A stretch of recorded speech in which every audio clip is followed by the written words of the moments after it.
Nice. I don't know how many more times the thoughts can keep trying to push the envelope for what is or is not acceptable, what should or should not be acceptable, what is or is not permissible under the terms of service of Twitch, before they either get the hint that they're not good enough for the adult site, so their grift is quite obvious, or before they get the hint that this crap is only going to lead to further blowback for the platform and then for themselves. They are effectively finding ways, unintentionally or intentionally, of poisoning the well for everyone else that just wants to talk, play video games. It's different, dangerous. I think it's tactical as well. I think they do it knowing it's going to drive up interest in their adult content, but at the same time, nah.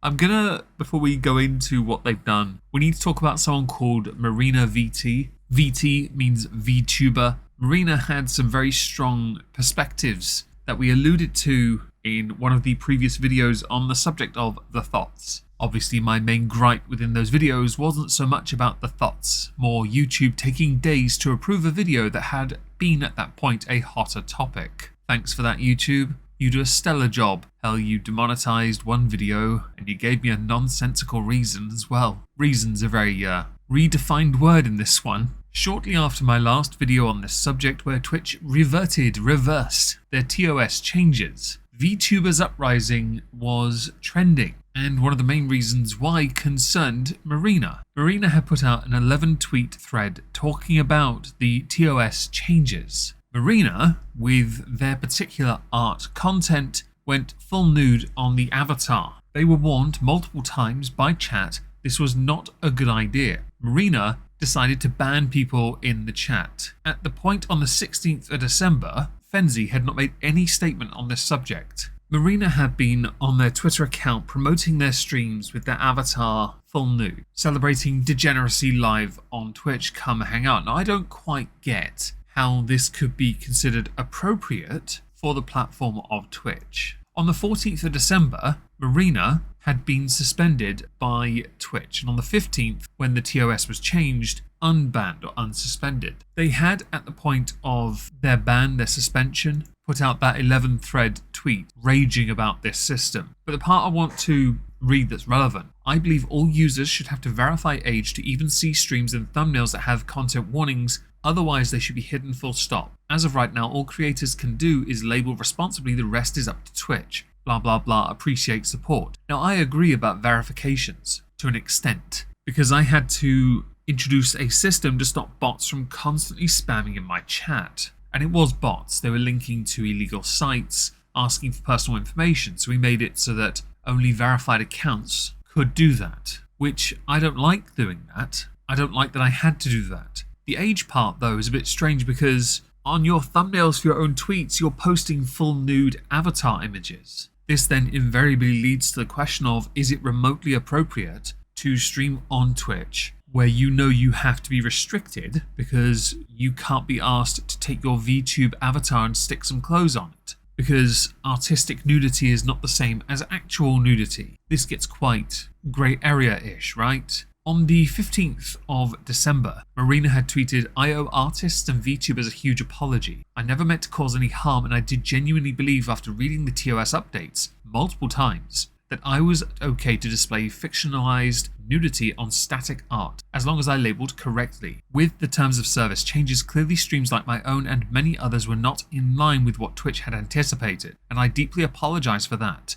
In the end, it was reckless and selfish to not wait longer and see the TOS changes took effect instead of testing them in the way that I did. I have a lot of love for the artists and the community, and I never meant to contribute to something that harmed them. I acted in a way that made many others uncomfortable, and was in hindsight very unprofessional. Bottom line is, I should not have done what I did, and I will do better. I'm sorry to have let people down." That is a very, very professional way of responding, considering you are supporting Morgpie and many others who were doing the implied nudity, so you thought full nudity of a cartoon would be okay when the terms of service suited. I consider it highly inappropriate, but it is based on the platform's discretion as to whether or not the changes come into effect to inhibit, restrict, or allow, permit one's ability to have their avatar, their visual representation of how they wish they looked, so me and tentacles of course, yes, be clothed or not. it was an extreme, and I do believe it, again, was a form of poisoning the well. Because as it turns out on the internet, many do not understand how to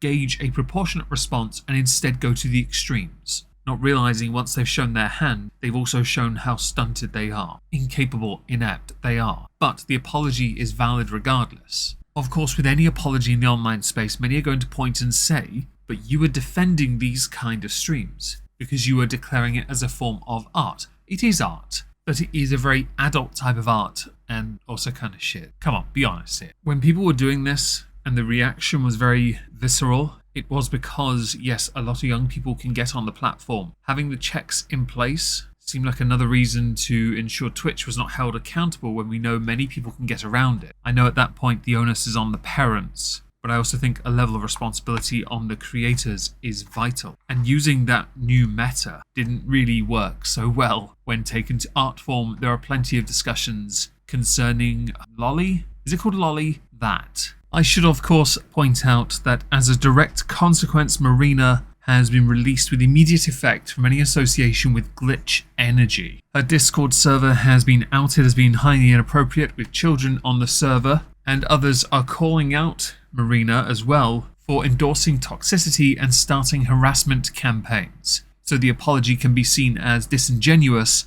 and being only influenced by that of losing a sponsor in the form of glitch energy, who, if they'd like to sponsor somebody, I'm right here, I have no idea what you make, but I'll show me money. Yeah, that just gives.